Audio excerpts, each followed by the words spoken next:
Bismillahirrahmanirrahim. Assalamualaikum warahmatullahi wabarakatuh.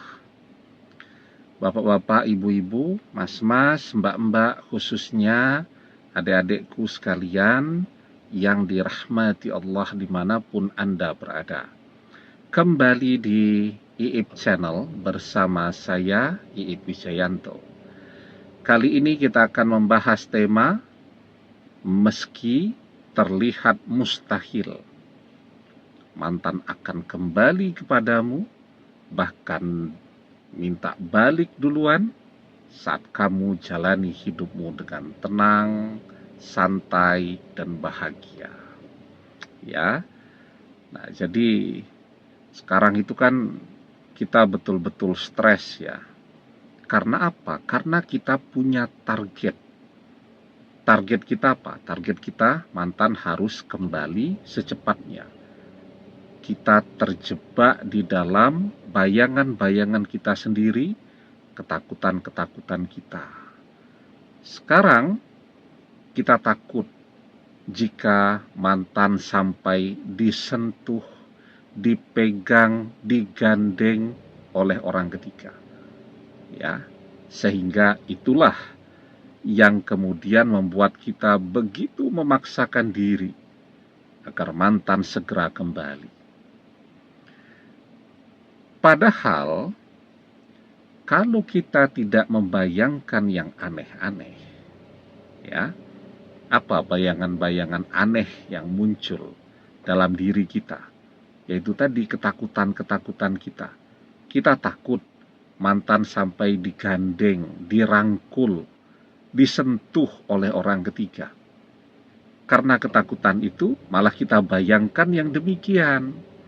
Padahal kita sering membahas bahwa apapun yang kita bayangkan, apapun yang kita khayalkan, kita angan-angankan, tanpa kita sadari sesungguhnya itu adalah doa. Ya. Nah, oleh karena itu jangan membayangkan apa yang menjadi ketakutan-ketakutan kita tadi. Karena itu akan memberikan beban yang luar biasa berat pada diri kita. Ketika kita memaksakan diri, kita memaksa agar mantan segera kembali. Sementara kita sendiri sudah melihat dengan mata kepala kita sendiri. Kita pernah ketemu dengan mantan bersama orang ketiga. Misal ketemu tidak sengaja di mall, dia lagi belanja, mau nonton ke bioskop, dan seterusnya. Bahwa sekarang mantan bersama orang ketiga. Itu realita yang harus kita terima. Nah, kalau kita memaksakan diri terus, kita yang jadi capek. Apa yang kita lakukan? Ya, kita kejar-kejar mantan. Mantan tambah akrab, tambah mesra, tambah dekat jadinya dengan orang ketiga ketika kita kejar-kejar. Kenapa? Karena sekarang mereka punya gangguan bersama, yakni kehadiran kita di antara mereka berdua.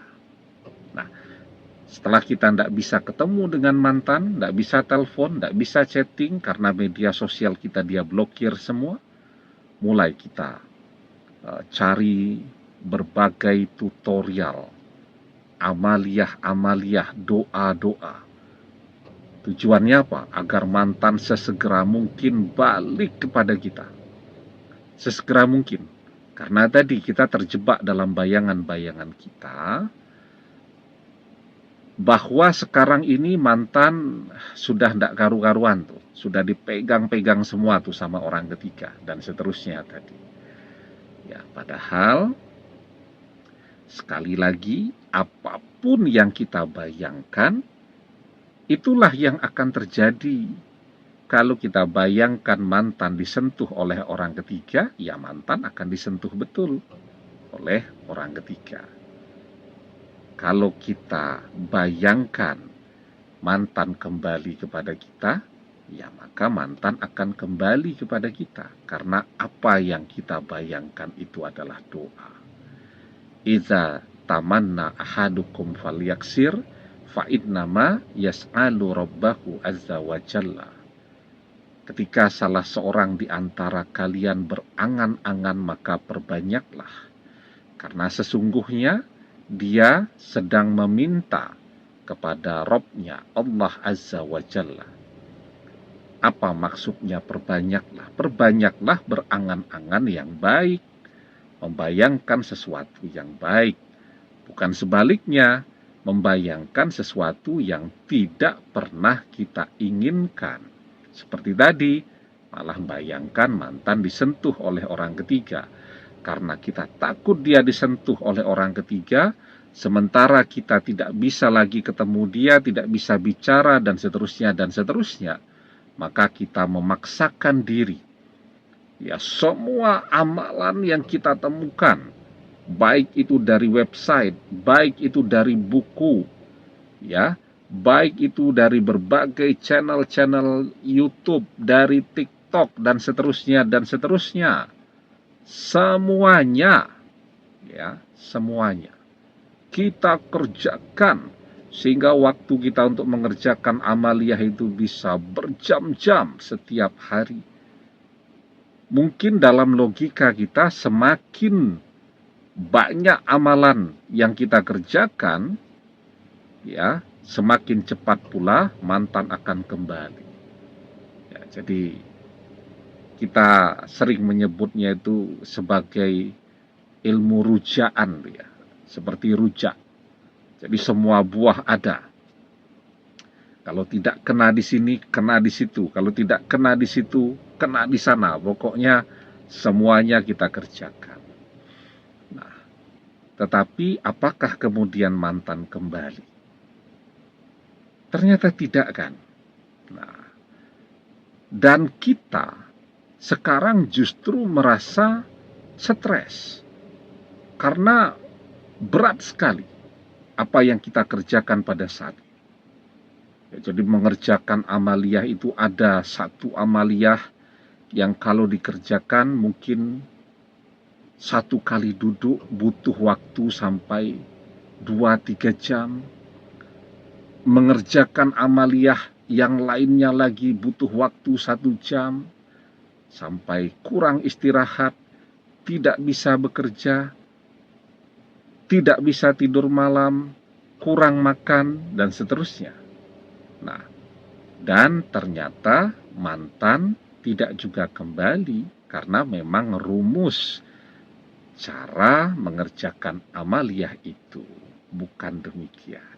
Nah, sebelum kita bahas lagi lebih jauh, jangan lupa yang belum subscribe untuk memencet tombol subscribe dan menyalakan lonceng notifikasi agar Anda selalu mendapatkan pemberitahuan video-video terbaru dari channel kesayangan kita ini. Dengan subscribe, doa-doa kita selalu terhubung sehingga kita selalu bisa berdoa bersama-sama, ya. Dan jangan lupa subscribe itu gratis, ya. Nah, jadi apa sekarang yang harus kita lakukan? Jadi yang pertama, ya, tidak usah memaksakan diri. Yang paling penting sekarang, kalau kita masih menginginkan mantan kembali, jalani hidup kita dengan santai, kembali seperti kita sedia kala. Bedanya cuman sekarang tidak ada mantan. Malah seharusnya kalau tidak ada mantan kan waktu kita bisa lebih banyak tuh untuk bekerja, bergaul dengan teman, sahabat, dan keluarga, menekuni berbagai hobi, berkarya di media sosial, dan lain-lain. Jalani hidup kita dengan santai, dengan tenang. Apa yang harus kita kerjakan, tidak usah nunggu mantan balik dulu. Kalau memang usia kita adalah usia produktif untuk bekerja, Ya sekarang bekerja, nikmati pekerjaan kita, nikmati kesempatan untuk mendapatkan gaji, mendapatkan uang, dan kita juga bisa menikmati hasil jerih payah kita sendiri. Ya, kita merasakan kebahagiaan, memberikan uang kepada orang tua, kepada adik-adik kita, dan seterusnya. Kalau ada mantan, tidak bisa. Semua duit habis untuk neraktir mantan. Ya, nah, kalau masih kuliah, selesaikan kuliahnya. Tidak usah nunggu mantan balik dulu. Kalau nunggu mantan balik dulu, 4 tahun lagi dia baru kembali, kuliahnya sudah terlanjur kena drop out. Jadi apa yang harus kita kerjakan sekarang, kita kerjakan, ya. Lah kalau kita kemudian mengerjakan hal-hal seperti ini, pertanyaannya, kok bisa mantan kembali? Nah, jadi agar kita itu tidak capek, kita tidak stres, untuk mantan ini tidak usah kita target. Yang penting kita yakin bahwa mantan ini akan kembali kepada kita. Kalau kita sudah yakin, itu akan berpengaruh sekali kepada amaliyah dan doa apapun yang kita panjatkan. Doa yang dipanjatkan dengan keyakinan, itu hasilnya akan sangat berbeda dengan doa yang dipanjatkan dengan ragu-ragu. Ya, jadi kuncinya kita yakin kita mengerjakan amaliyah. 1 kali mengerjakan itu 5 menit. Ya, itu pun cuman cukup mengerjakannya 1 kali setiap hari, malam hari sebelum tidur. Butuh waktu 5 menit. Kita main internet, browsing sana, browsing sini, itu bisa menghabiskan waktu 2-3 jam sebelum tidur. Butuh waktu 5 menit saja. Ya, kita kerjakan amaliyah itu butuh waktu 5 menit. Ketika kita yakin hasilnya akan jauh lebih dahsyat daripada sebuah amalan yang kita kerjakan 3 jam setiap hari, tetapi kita tidak fokus, tidak konsentrasi, bahkan kita sendiri tidak yakin. Karena itu kunci keberhasilan doa dan amalan itu adalah keyakinan. Yang kedua, kehadiran hati dan pikiran, artinya fokus saat mengerjakannya. Ya, ud'ullaha wa antum muqinuna bil ijabah wa'lamu annallaha la yastajibu doa min qalbin ghafilin lahin. Berdoalah dalam keadaan yakin doa terkabul, dan ketahuilah sesungguhnya Allah tidak mengabulkan doa dari hati yang lalai lagi berpaling. Nah, sekarang kita pilih amaliyah yang ringan kita mengerjakannya, yang tidak menjadi beban berat untuk kita. Misal tadi, amaliyah yang mengerjakannya butuh waktu 5 menit, ya. Dan tidak usah ditarget mantan harus kembali minggu ini. Jalani dengan tenang. Karena kunci keberhasilan sebuah amaliyah ketika kita mengerjakannya terus-menerus dengan tenang, dengan istiqomah. Bukan kemudian semangat, ya, 3 jam sehari, 4 jam sehari, tetapi setelah 1 bulan kita menyerah. Ya, ahabbul a'mali ilallahi ta'ala adwamuha wa in qalla. Amalan yang paling dicintai Allah adalah amalan yang dikerjakan secara rutin, terus-menerus, walaupun itu sedikit. Nah, jika demikian, kita bisa menjalani hidup kita dengan santai, dengan tenang, tidak usah ngejar-ngejar mantan. Yang penting kita yakin mantan terus ada di dalam doa dan amaliyah kita. Kita tidak menghabiskan waktu yang banyak untuk mengerjakan amalan tadi, tetapi amalan tetap kita kerjakan secara istiqomah, walaupun butuh waktunya tidak lama, 5 menit sehari, kita bisa fokus bekerja, kita bisa fokus mengejar cita-cita kita, kita bisa menikmati hidup kita. Maka ketika kita yakin, kita berdoa dengan keyakinan, kita mengerjakan amaliyah juga dengan keyakinan, walaupun amaliyahnya tidak banyak-banyak, insya Allah dengan izin dan pertolongan Allah, masa depan bisa kita raih, hidup kita bahagia, dan mantan akan kembali datang sendiri kepada kita. Seperti apa yang menjadi doa-doa yang kita panjatkan dengan keyakinan. Demikian, semoga bermanfaat. Wallahu a'lam bissawab, billahi taufik wal hidayah. Assalamualaikum warahmatullahi wabarakatuh.